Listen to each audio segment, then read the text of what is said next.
Eu convido aos irmãos a abrirem o livro de Gálatas, capítulo 5, verso 1. Diz assim a palavra do Senhor: Foi para a liberdade que Cristo nos libertou. Portanto, permaneçam firmes e não se deixem submeter novamente a um jugo de escravidão. Libertou para a liberdade. Parece uma contradição óbvia. Essa aparente contradição óbvia é um sinal do esforço do apóstolo Paulo para explicar à igreja, para ensinar a igreja acerca da liberdade cristã. As pessoas frequentemente atribuem à palavra liberdade, no seu sentido derivado, que liberdade seja livre-arbítrio. A gente sabe que livre-arbítrio é poder para decidir. O juiz, quando está em campo, ele é o árbitro. Seja certo, seja errado, o que ele decidiu, está decidido. Um exemplo de escolha, eu posso escolher entre fumar maconha ou não fumar. Só que sem liberdade essa escolha, aí que está a armadilha. Porque a liberdade está em não fumar maconha. Se eu considero a possibilidade de fumar ou não fumar maconha, eu já estou a meio caminho do beco sem saída das drogas. Você nunca vai ouvir falar de uma pessoa que ficou viciada em generosidade, porque nós somos livres para fechar a mão quando necessário, e nem por isso deixar de ser livre. A gente nunca vai ouvir falar de alguém que se tornou escravo da mansidão, porque podemos ser severos em algumas situações e nem por isso deixarmos de sermos livres. Da mesma forma, a amizade. Ninguém é escravo da amizade, você eventualmente pode deixar de abraçar, e a pandemia está aí como um exemplo disso, e nem por isso a gente deixar de ser livre. Então, irmãos, de uma forma geral, o bem e o temor a Deus é um caminho em que ele se torna livre cada vez mais. Quanto mais você anda nesse caminho, mais livre você se torna. E essa é a grande dádiva do Evangelho, porque Jesus fala lá em João 10:10, que ele veio para que tenhamos vida em abundância. E lá em Romanos 5:20 fala que onde abundou a prisão do pecado, superabundou a liberdade da graça. Agora, não existe liberdade verdadeira para os desobedientes, porque a desobediência só gera escravidão. Essa dificuldade com a palavra liberdade, ela não para aí, ou seja, nesse senso comum de que liberdade é livre-arbítrio. A liberdade é mais do que uma questão de escolha, ela também é uma questão de perspectiva. Ou seja, o significado é que a liberdade assume conforme o ponto de vista de cada um, seria isso, né? Então, conforme a perspectiva de cada um, a liberdade assume uma direção diferente. Essa é outra dificuldade quando a gente fala sobre liberdade. Por exemplo, eu tenho aqui uma lista enorme que a gente poderia... Mas só para dar um exemplo, para os desobedientes, liberdade é fazer o que me dá vontade. Para a sociedade, liberdade é você exercer a sua vontade desde que dentro dos limites da lei. Por exemplo, para a antropologia filosófica, liberdade é o grau de capacidade que a pessoa tem para determinar o seu próprio desenvolvimento. Quanto maior o grau dessa capacidade, mais livre é aquela pessoa para determinar o seu próprio desenvolvimento. Para a psicologia, liberdade e escravidão são estados mentais. Para os epidemiologistas, falar de liberdade é cuidar do lugar em que a vida se manifesta, ou seja, no corpo. Então, um epidemiologista, quando ele está falando para você ter cuidado com o seu corpo, ele está falando da sua liberdade de ter saúde, Então, veja como é ampla essa questão de falar sobre liberdade. Eu fui na Wikipédia, que é a enciclopédia da internet, atualmente considerada a maior fonte de informações que a humanidade já teve, e lá o conceito de liberdade diz assim: é um conceito com muitos sentidos, sendo difícil resumir num significado padrão, mesmo que a partir de seus elementos fundamentais. Ou seja, a palavra liberdade deixou a Wikipédia sem ter o que dizer. Mas ainda não para por aí a nossa dificuldade em falar de liberdade. A dificuldade em torno da palavra liberdade é também uma questão de consciência. E aqui é que o beco fica mais estreito para a gente poder discernir essa questão. A escravidão era uma coisa usual no tempo de Jesus, a gente esquece desse detalhe. Jesus conviveu com a realidade da escravidão, mas ele nunca sequer questionou a prática da escravidão. No Velho Testamento, Deus passou várias diretrizes, proibiu umas coisas, estabeleceu outras, mas não confrontou a escravidão, não entrou nessa questão da escravidão. Pelo contrário, o Velho Testamento chega a legislar como deveria ser praticada a escravidão.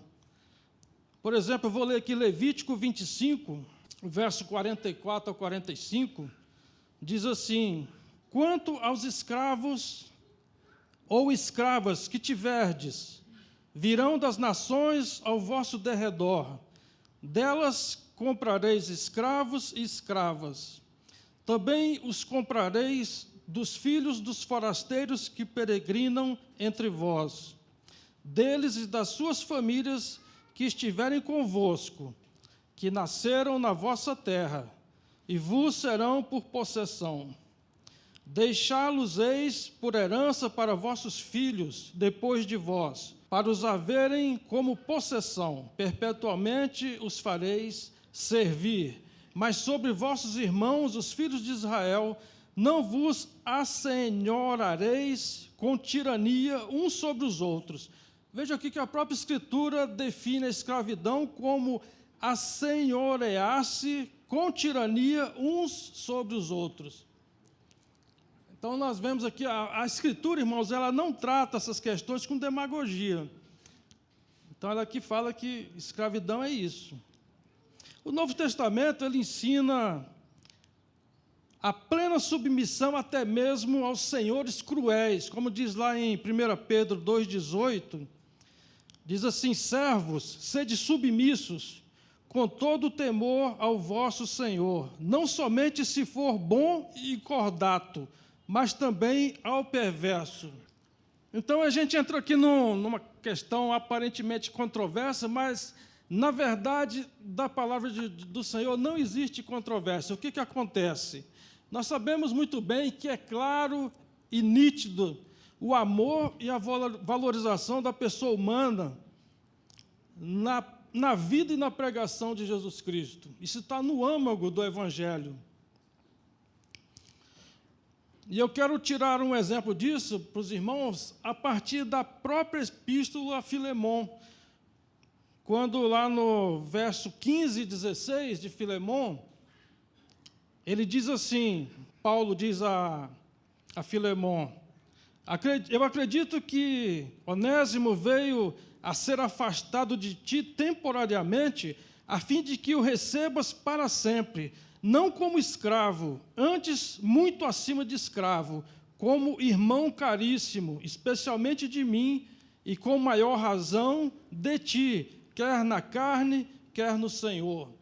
Então, aqui nós já estamos vendo o princípio do Evangelho em ação, independente da condição social, financeira das pessoas. O que prevalece é o amor uns aos outros. Sendo assim, eu vejo pelo menos dois motivos aqui para essa aparente contradição da Escritura em relação ao seu relacionamento com a escravidão. O primeiro aspecto é que a Bíblia Sagrada não trata o homem com demagogia, mas trata o homem na sua real condição de labutante de sol a sol, pelo sustento próprio, pelo sustento diário, e isso com aflições, como foi lido aqui no início da celebração. No mundo tereis aflições. E isso numa terra que é maldita e cheia de espinhos, por causa dele mesmo, que foi infiel no desfrute do paraíso que antes o Senhor o havia colocado. Essa é a realidade do ser humano, sem demagogia. E essa é bem a nossa realidade, que a gente não percebe. Nos nossos dias, o ganho é difícil e limitado. As pessoas estão cada vez mais presas aos seus patrões e aos seus boletos que estão para vencer. E a chamada uberização do trabalho, né? Uber para tudo, tem roubado das pessoas os seus direitos trabalhistas. E tudo isso junto configura a chamada escravidão contemporânea, que é um termo que está aí, mas que a gente ignora, ou faz de conta que não conhece. A chamada escravidão contemporânea. Então, em tons mais negros ou mais de cinza, é assim que sempre caminhou a humanidade, nessa situação de trabalhos, de esforços, de aflições. Então, irmãos, a gente tira disso que a Bíblia ela não vem com demagogia. Para Deus, independente do que a vida fez a você, do seu sofrimento, da sua condição social, financeira, Deus vê o homem e a sua necessidade de salvação. Então, se a gente sai aí na rua empunhando bandeiras contra isso, contra aquilo outro, ou seja, as mazelas sociais, está certo que isso reflete um sentimento puro e reto no nosso coração, mas que esse não é a finalidade principal do Evangelho, né? A finalidade principal do Evangelho é saber que existe uma sentença decretada sobre a humanidade, como foi lá nos tempos de Noé. Deus chegou para Noé e falou: eis que a terra está cheia de corrupção e maldade, e eu determinei destruir toda a carne. Essa foi a sentença irrevogável. E agora, nos nossos dias, está sobre as nossas cabeças uma sentença de que todo o mal será exterminado da terra e aquele que não foi encontrado em Cristo estará perdido irremediavelmente. Essa é a realidade. E esse é o cerne do Evangelho, tirar as pessoas dessa condição de uma condenação certa, né? Então, eu creio que deu para a gente entender que a Bíblia ela trabalha num foco, né? O foco da Bíblia é Jesus, é a salvação da humanidade. Então, Deus não está agarrado a nada dessas coisas que para nós parecem a nossa verdade, né? Porque a gente toma aquilo que é verdade para nós como sendo uma obrigação de Deus pensar como a gente pensa e age como a gente age, não é? Eu vejo muitas pessoas falarem assim: um Deus que age assim eu rejeito, porque ele se considera maior do que Deus na sua forma de pensar e de ver as coisas. Então, como eu vinha dizendo, nenhum tipo de classe ou condição social pode ser obstáculo para que o homem possa vir a ter comunhão com Deus. Em 1 Coríntios 7, verso 21 ao 22, eu leio aqui na versão da King James, diz assim: foste chamado sendo servo, não te preocupes, mas se tu podes chegar a ser livre, aproveita bastante. Porque aquele que é chamado pelo Senhor sendo servo, é homem livre do Senhor. E semelhantemente, também aquele que é chamado sendo livre, é servo de Cristo. Ou seja, a sua condição social não importa para Deus. O último aspecto é que as pessoas pensam que o chamado de Deus é para que você passe a agir corretamente, certinho feito prego. Já viu prego? O prego, se ele tiver um pouquinho torto, você já não serve, né? Ele vai entortar se você usar, né? Então, a pessoa que está lá fora, ele pensa que o chamado de Deus na nossa vida é para agir certinho feito prego, e as pessoas já rejeitam de cara.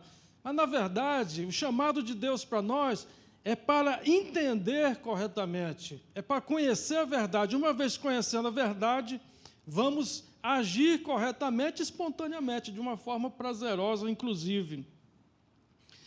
E então é nesse aspecto que a liberdade cristã, ela é ampla, ela é ilimitada, porque ela flui da nossa consciência, do íntimo do nosso espírito, do nosso interior. Não é uma questão de viver escolhendo, faço isso, não faço, aquele dilema, né? Mas é uma coisa que já está determinada no seu coração, é a sua vida, é aquilo que o pastor Daniel falou, acho que celebração passada, aquele constrangimento que nos move, né? Você saber quem é Jesus, a obra que Ele fez por você, e aquilo te constranger a largar uma vida que não agrada a pessoa do Senhor Jesus. Lá em Filipenses 3,12, Paulo diz assim, eu fui conquistado pelo Senhor. É essa a questão do constrangimento. Uma vez conquistado, é aquela figura do marido apaixonado, né? O que ele não faz para agradar a esposa tão amada, né? Então, veja que a nossa liberdade ela é ilimitada. Como fugir disso? Inclusive, irmão, toda e qualquer libertação, ela só é verdadeira se ela for do Espírito, seja do álcool, da droga, de qualquer tipo de dependência. Quando aquilo é gerado dentro da pessoa, aquilo gera fruto, aquilo gera resultado, porque vem do íntimo da pessoa. Então, às vezes, a pessoa pergunta, como é que é o dízimo? Eu separo o dízimo só do meu salário ou de todos os ganhos que eu venha a ter? Como é que é o jejum? Eu posso fazer assim ou assado? Esse tipo de pergunta, eu faço assim ou assado, muitas vezes é uma pergunta legítima e sincera. Mas o problema desse tipo de pergunta é quando ela traduz um senso de religiosidade, ou seja, o que eu faço para ficar de bem com Deus, né? Para Deus não ficar chateado comigo. Então, a gente tem que distinguir a nossa realidade em termos se ela não é só uma religiosidade, para a gente ter uma boa hora. Como eu conheci uma pessoa que ele disse que ia à missa para ter uma boa hora, né? Para na hora da morte ele estar safo, né? Tá de boa, né? Então é uma questão do que é valor para você e do que é preço, porque quando a gente quer só se safar, a gente paga o preço, né? E quando a gente ama, aquilo é um valor para nós. Veja o caso de Judas Iscariotes. Ele se escandalizou quando aquela mulher depositou aquele perfume aos pés de Jesus, né? Que, segundo a Escritura, valia 300 moedas de denário. Achou aquilo um absurdo de desperdício. Mas aí ele foi e traiu Jesus por uma ninharia de 30 moedas, né? Então, veja que o que era valor e o que era preço para Judas. Isso nos ajuda a direcionar o sentido da nossa fé. Então, a prova, irmãos, de que eu sou um liberto livre, porque existe liberto não livre, não é? Como foi o exemplo do povo de Israel, estava no deserto, mas com a cabecinha de escravo, né? A prova de que somos um liberto livre se manifesta naquilo que eu demonstro que para mim é valor e naquilo que eu boto preço. Então, isso a gente vê sem menor esforço na vida uns dos outros. Então, só para os irmãos terem uma noção do que é falar de liberdade cristã, esses exemplos que eu trouxe são apenas uma pontinha das realidades espirituais que estão dentro do contexto de Gálatas 5:1, libertos para a liberdade. E o que a gente pode resumir é que não se alcança liberdade só buscando liberdade. A gente alcança a verdadeira liberdade buscando a verdade, conhecer a verdade com V maiúsculo, que é Jesus, que é o Evangelho. Uma vez tendo sede da verdade, vamos, enfim, desfrutar a liberdade tão desejada. É por isso que em Gálatas 5:1, Paulo já inicia dizendo, não vos submetais, ou seja, não sejam seduzidos por nada que seja fora disso. Não sejam enganados. Só é enganado quem está caminhando fora da verdade. João 8, 31, 32. Jesus disse assim: Disse, pois, Jesus aos judeus que haviam crido nele: Se vós permanecerdes na minha palavra, sois verdadeiramente meus discípulos, e conhecereis a verdade, e a verdade vos libertarás. Vejam aqui que Jesus não está falando para um grupo qualquer de pessoas, ele está falando para os judeus que haviam crido nele. E eles, sendo judeus, naturalmente são pessoas religiosas, né?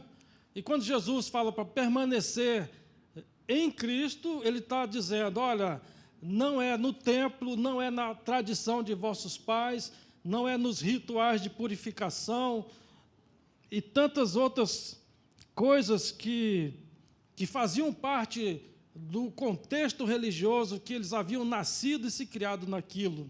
Conhecereis a verdade e a verdade vos libertará. Então, irmãos, é no campo do entendimento que encontramos liberdade em Jesus, e não no campo da religião, no campo dos rituais, das práticas, da tradição, tudo aquilo que a gente acredita que vai deixar a gente de boa com Deus, né? Pouco adianta, irmãos, o povo impor as mãos sobre a sua cabeça, ou a igreja inteira fazer uma campanha de oração pela sua vida, se o Evangelho não consegue mudar o seu modo de enxergar a vida, de enxergar as coisas de Deus, se o Evangelho não consegue mudar o seu modo de pensar, de viver. O Evangelho, dizem os pregadores, que ele é até fácil de entender, o difícil é engolir o Evangelho, né? A gente não muda porque a gente tem dificuldade de engolir, de mudar. E a primeira verdade que eu quero trazer, que é verdadeiramente libertadora, está lá em 2 Samuel, capítulo 12, do verso 1 ao 7, diz assim: O Senhor enviou Natã a Davi. Chegando Natã, Davi disse-lhe: Havia numa cidade 2 homens, um rico e outro pobre. Tinha o rico ovelhas e gado, em grande número, mas o pobre não tinha coisa nenhuma, senão uma cordeirinha que comprara e criara e que em sua casa crescera. Junto com seus filhos, comia com seu bocado e do seu copo bebia. Dormia nos seus braços e a tinha como filha.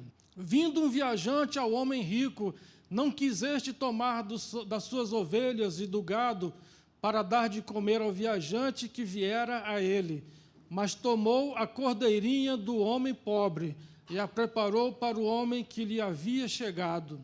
Então o furor de Davi se acendeu sobremaneira contra aquele homem e disse a Natã: Tão certo como vive o Senhor, o homem que fez isso deve ser morto. Irmãos, conhecem bem essa história, não é? Diz o adágio que sábio é aquele que sabe que não sabe.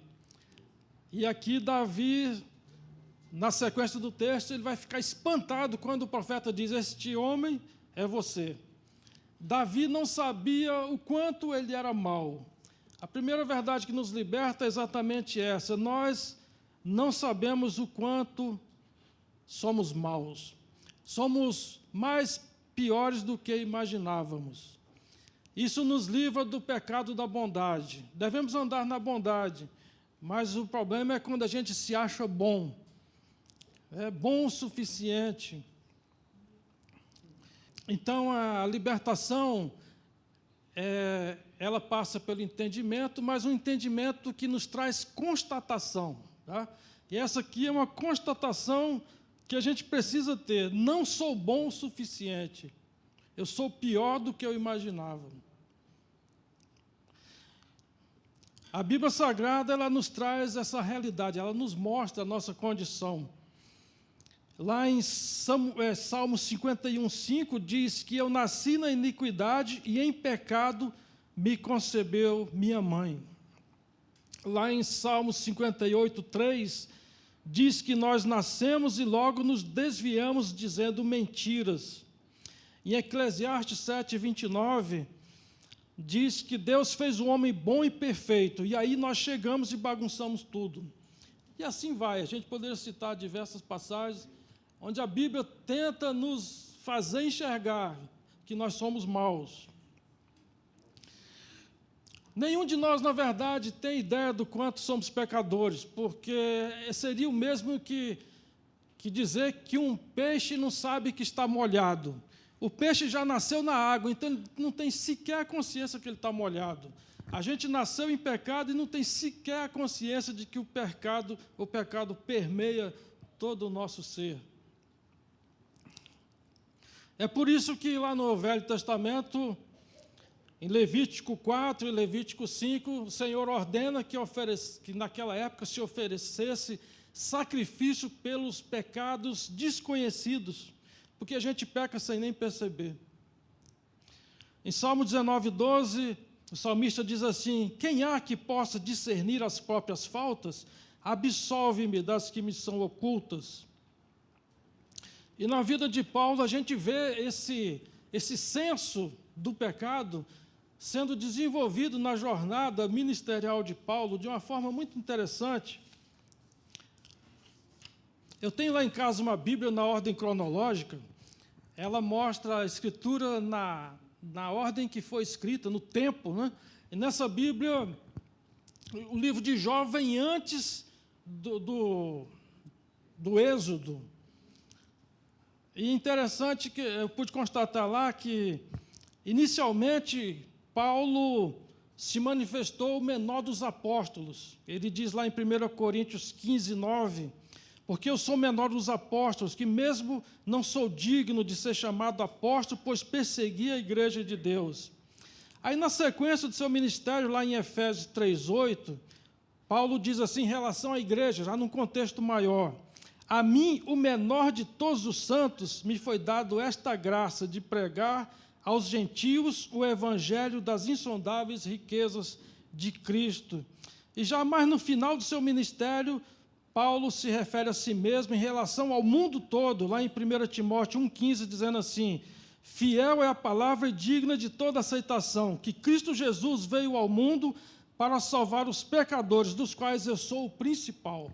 Então, Paulo realmente fluiu nesse entendimento de que, mesmo sendo o homem de Deus que ele foi, a autoridade teológica que ele foi, tudo que a gente sabe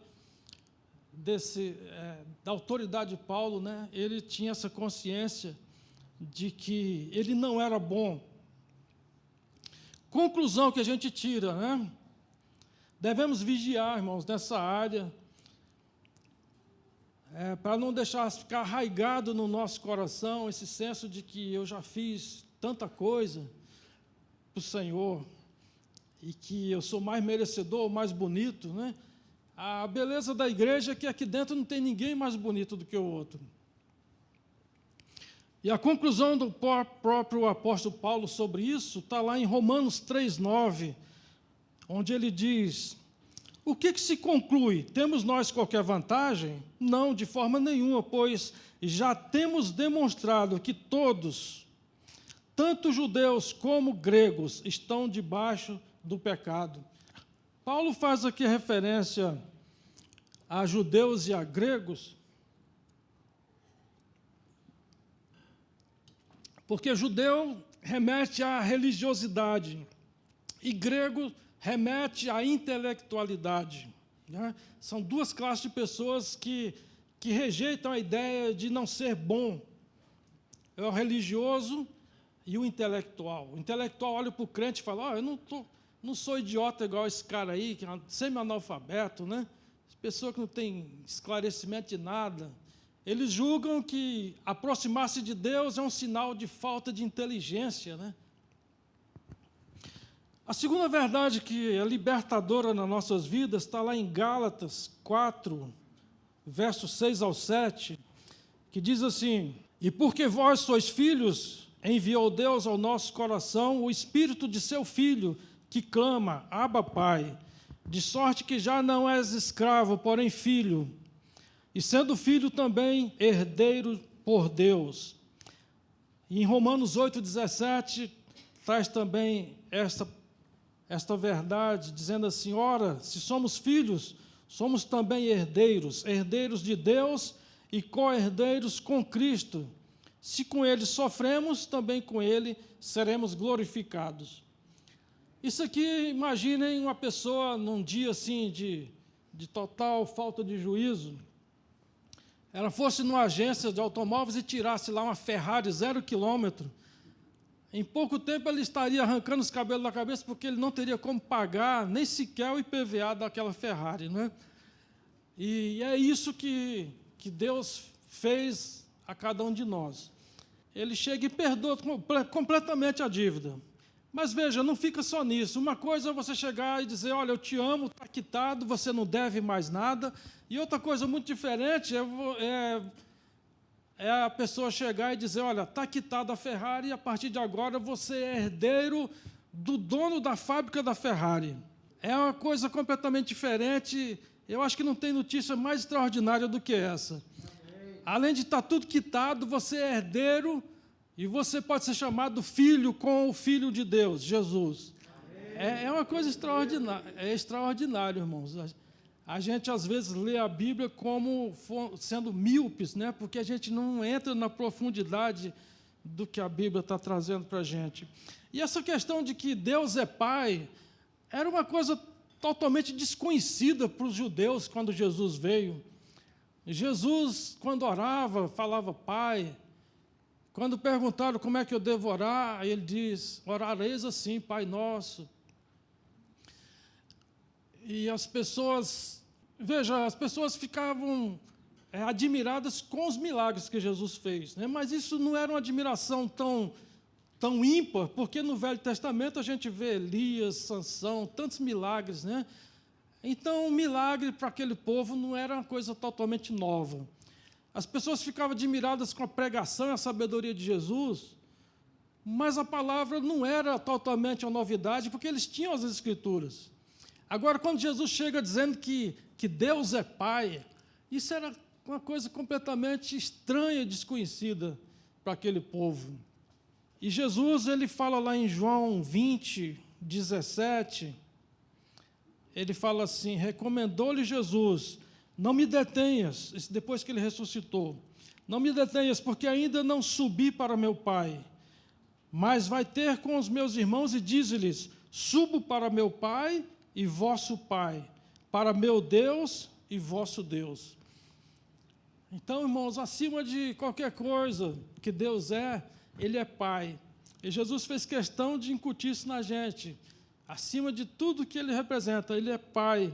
E Pai é aquele que ama e faz tudo, né? Terceira verdade libertadora, poderosa da nossa vida, está lá em João 15, 9.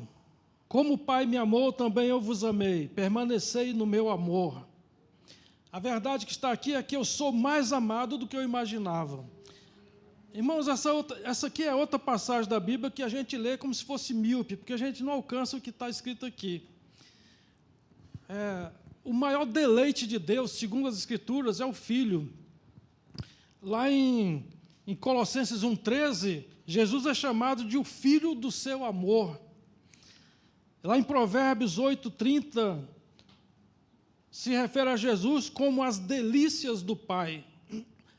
E Jesus chega e diz: com o mesmo amor que o Pai me ama, eu vos amei, tenho-vos amado. Então, irmãos, é amor para mais de metro, é amor que a gente vai se afogar em tanto amor. E quando a gente entende que estamos no caminho daquele que nos ama, acabou. Porque você se sentir amado transmite segurança. Esse é o valor do Pai, porque Ele ama e Ele te transmite segurança, independente do que esteja acontecendo com você. Você tem uma garantia, tem um seguro de vida, que é o amor do Pai. Mas uma coisa, irmãos, que é muito importante a gente entender é que Deus não olha para nós como multidão, Deus olha para nós individualmente. E a prova maior disso é que você tem aí na sua mão impressões digitais que são exclusivas suas. Ninguém mais no planeta, até hoje não se sabe de alguém no planeta que tenha a mesma digital de outra pessoa. A íris do seu olho é exclusiva. As medidas do seu rosto são tão exclusivas que os bancos de maior segurança que existem abrem aquela porta enorme de aço só com a íris da pessoa, porque eles têm certeza absoluta que é exclusiva. A identificação facial do mesmo jeito, as suas medidas do rosto são exclusivas. É algo impressionante isso. O DNA nem se diga, né? Então, Deus colocou todas essas formas em nós para comunicar que Ele tem compromisso com a gente, que Ele tem um vínculo estreito com cada um de nós. E isso traduz amor, comprometimento, tudo que a gente imaginar de forma de cuidado que possa existir. Quarta verdade que nos liberta está em Atos 17, 24 e 25. Diz lá: o Deus que fez o mundo e tudo que nele existe, sendo Ele Senhor do céu e da terra, não habita em santuários feitos por mãos humanas, nem é servido por mãos humanas, como se de alguma coisa precisasse, pois Ele mesmo é quem a todos dá vida, respiração e tudo mais. E a verdade que a gente tira daqui é que somos cooperadores com Deus, mas Deus não precisa de nós. Essa é a parte que mais confronta a gente. Essa é a área que a gente tem mais dificuldade. Quando eu fui destrinchar isso aqui, é que eu vi o tanto que essa área é complicada para a gente. A gente concorda sem discussão que Deus é autossuficiente, Ele é completo em si mesmo, não precisa de nada, mas quando fala que Deus não precisa de mim, aí parece que vai nos rins, né, a facada, né? Tem lá...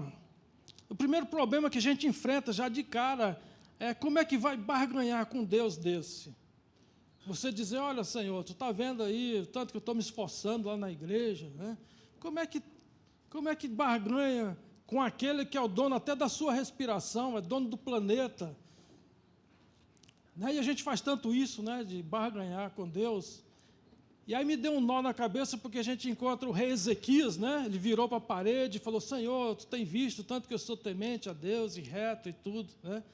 Mas ali eu quero entender que não foi uma barganha, foi um quebrantamento, né? Existe diferença entre o quebrantar, o coração compungido, e um coração que quer barganhar, né? Um coração que está cheio de autojustificação, né? Inclusive, Jesus, irmãos, Jesus nos mandou não fazer juramento, porque nenhum de nós tem bagagem para segurar juramento. Essa questão de promessa, isso aí é uma coisa da religião, né? A pessoa faz promessa, mas raramente consegue sustentar aquilo. Está lá em Mateus 5,33, essa palavra de Jesus. E é nessa direção que a gente deve condenar a teologia da prosperidade, porque ela é totalmente uma teologia da retribuição. Senhor, Deus, está vendo aí, eu fiz isso, agora me dá, né? A teologia da retribuição, não existe a figura de Deus ter de retribuir alguma coisa a você. Deus não deve nada a nenhum de nós. Eu quero até rodar aquela figurinha, por gentileza. Quando o grande pastor Billy Graham, né? Billy Graham, quando ele faleceu, circulou nos jornais lá acho que no mundo todo, essa chargezinha aí, o Billy Graham todo orgulhoso ali, e um monte de gente no céu esperando a vez para agradecer o Billy Graham, né?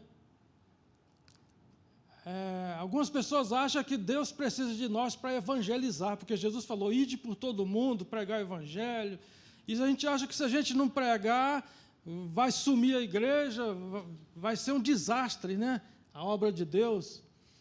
E aí essa figura aí, ela traduz o que no coração de muita gente é verdade. Você vai chegar lá no céu e um monte de gente vai ter que dizer obrigado para você. Irmãos, essa questão da evangelização é mais uma das manifestações da graça de Deus. A evangelização não é por causa de Deus, é por causa de nós. Porque Deus sabe que nós precisamos nos voltar para o próximo. A evangelização implica em negar-se a si mesmo. Tem uma passagem aqui, 1 Coríntios 9, do 19 a 22, olha o que Paulo diz. Porque sendo livre de todos, fiz-me escravo de todos, a fim de ganhar o maior número possível. Procedi para com os judeus como judeu, a fim de ganhar os judeus.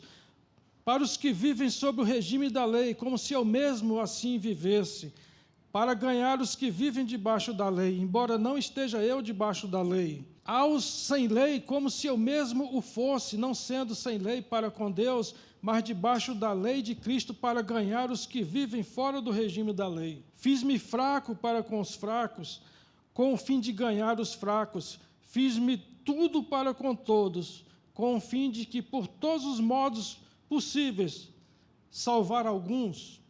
Aqui está a ideia do negar-se a si mesmo. Né? Não adianta a gente querer colher sem acolher.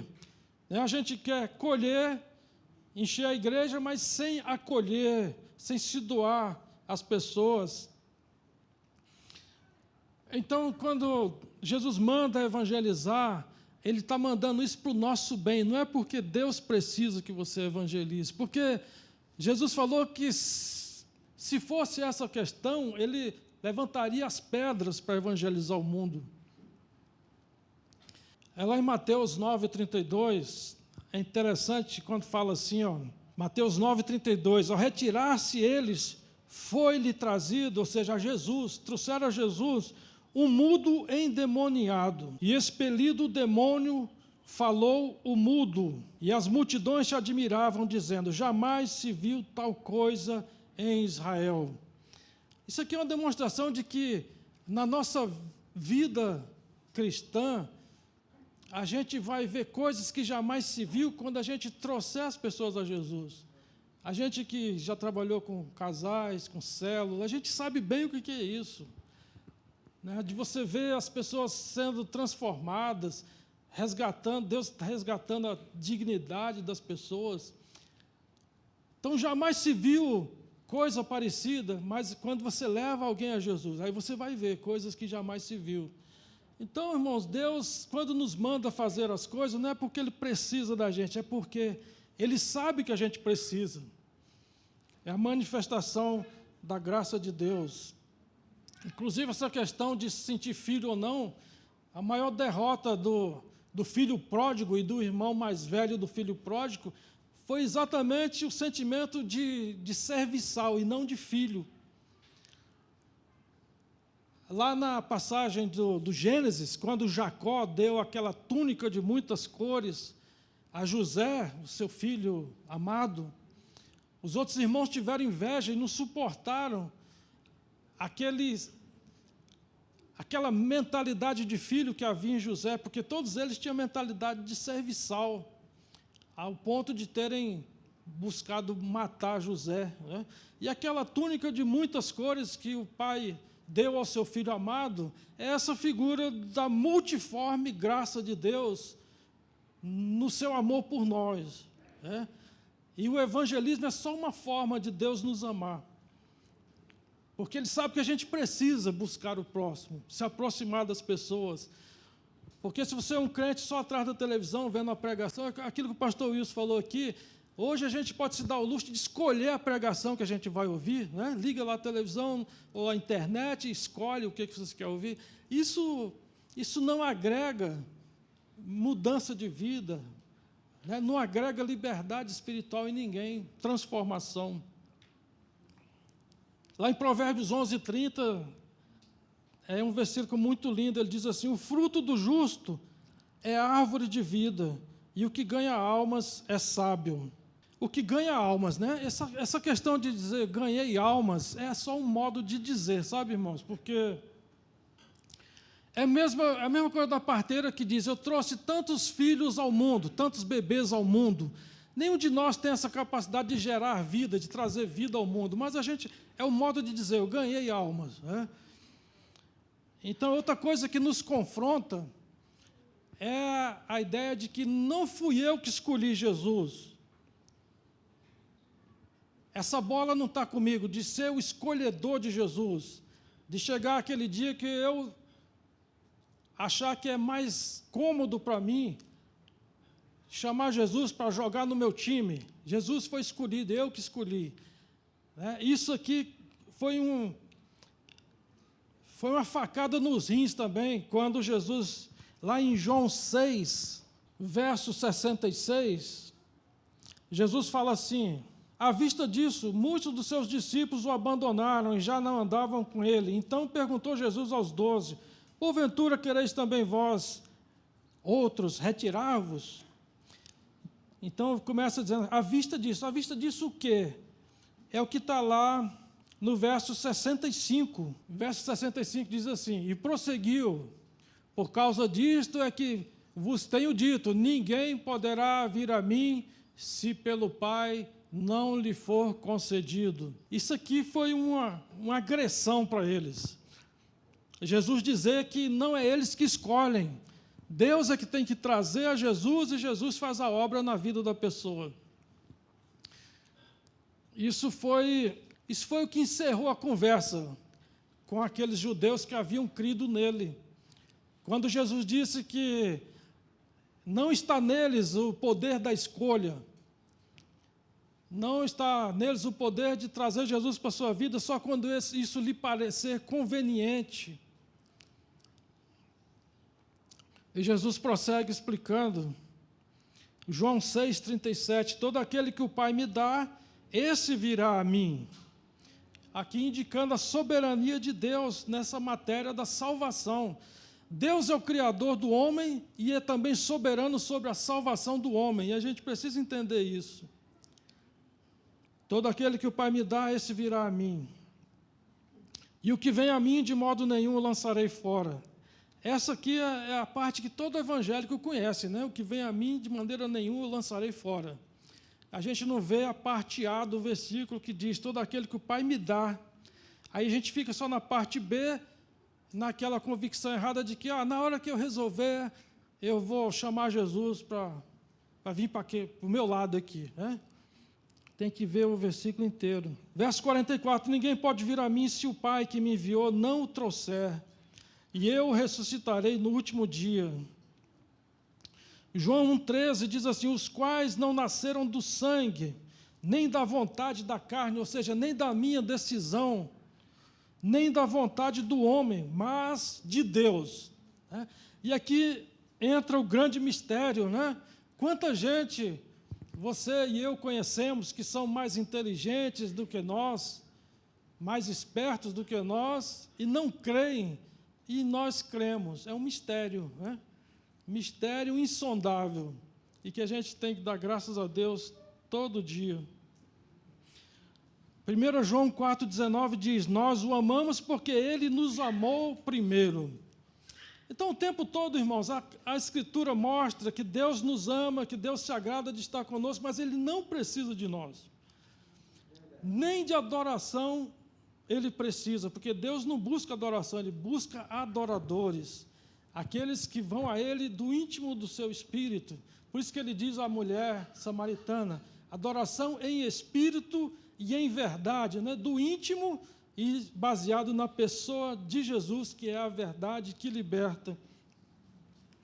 E por outro lado, irmãos, a gente vai encontrar na Escritura, Neemias 9,6, olha o que diz lá, só tu, ó Senhor, só tu és Senhor, tu fizeste o céu dos céus e todo o seu exército, a terra e tudo quanto nela há, os mares e tudo quanto há neles, e tu os preservas a todos com vida, e o exército dos céus te adora. Salmo 96, 11 a 13, diz assim, alegrem-se os céus e a terra exulte, ruja o mar e a sua plenitude, alegre-se o campo e tudo o que nele há, cantem de alegria todas as árvores do bosque, na presença do Senhor, porque vem julgar a terra, julgará o mundo com justiça, e os povos de acordo com a sua fidelidade. Esses dois versículos mostram que os planetas, os astros, o sol, as árvores, os campos, as montanhas, toda a criação louva a Deus. Então, mesmo que todos os homens desse planeta decidissem dar as costas para Deus, Toda a criação louva a Deus incessantemente. Então, Deus não precisa de adoração, Ele precisa de adoradores, né? Porque a pessoa pode entrar aqui, fazer uma adoração, cantar para Deus, né, e achar que isso vai lhe dar uma boa hora. Não é por aí. E para encerrar, a última verdade, a quinta verdade, está lá em Apocalipse 17, 14. Diz assim: pelejarão eles contra o Cordeiro, e o Cordeiro os vencerá, pois é o Senhor dos senhores e o Rei dos reis. Vencerão também os chamados, eleitos e fiéis, que se acham com ele. E a verdade que está aqui é que o fim já está determinado. Inspiração da Patrícia, na hora do louvor. O fim já está determinado, né? Nós somos um time que já entrou em campo sabendo que o fim está determinado a nosso favor. Já sabemos o final do filme, né?